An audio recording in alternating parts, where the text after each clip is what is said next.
11 অধ্যায়। আজকের কাহিনী সন্ন্যাসী ম্যাসিওকে বিনম্রতার শিক্ষা। ঈশ্বর সন্ন্যাসী ম্যাসিওকে অনেক গুণ দিয়েছিলেন। বিপদ ছিল এই যে এই গুণগুলি তাকে দাম্ভিক না করে তোলে।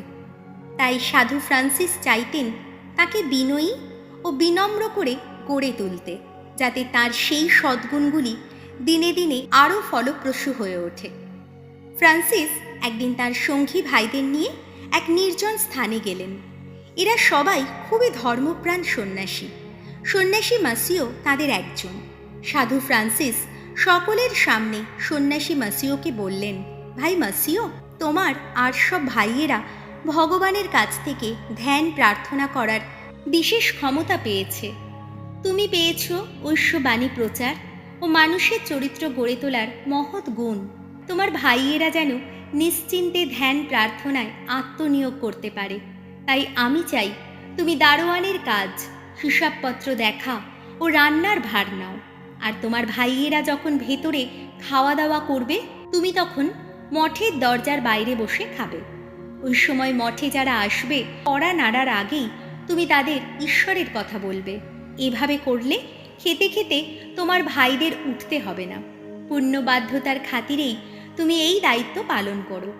সন্ন্যাসী মাসিও মস্তক আবরণ খুলে মাথা নত করে বিনম্রভাবে এই নতুন দায়িত্বভার গ্রহণ করলেন এবং পুণ্যবাধ্যতার খাতিরে অনেক দিন ধরে দারোয়ান, হিসাব রক্ষক ও বাবুর্চির কাজ করে গেলেন।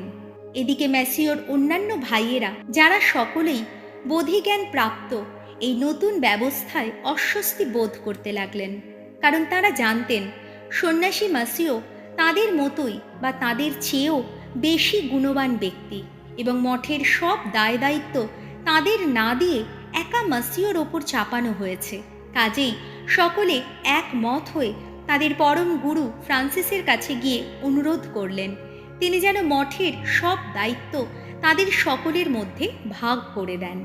কারণ মাসিও একা সকলের বোঝা বইছেন দেখে তাদের বিবেকে লাগছে।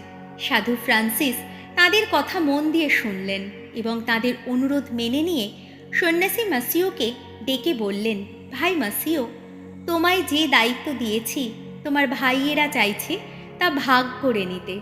কাজেই ওইসব দায়িত্ব এবার তোমরা ভাগ করে নাও।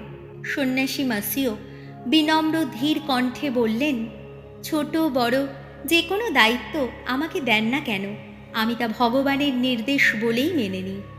সঙ্গী ভাইদের মধ্যে এই সম্প্রীতি ও সন্ন্যাসী ম্যাসিওর নম্রতা দেখে সাধু ফ্রান্সিস তখন পূর্ণ বিনম্রতার ওপর হৃদয়গ্রাহী এক উপদেশ দিয়ে তাদের বুঝিয়ে দিলেন যে আমরা ঈশ্বরের কাছ থেকে যত বেশি অনুগ্রহ লাভ করব, আমাদের তত বেশি বিনম্র হতে হবে।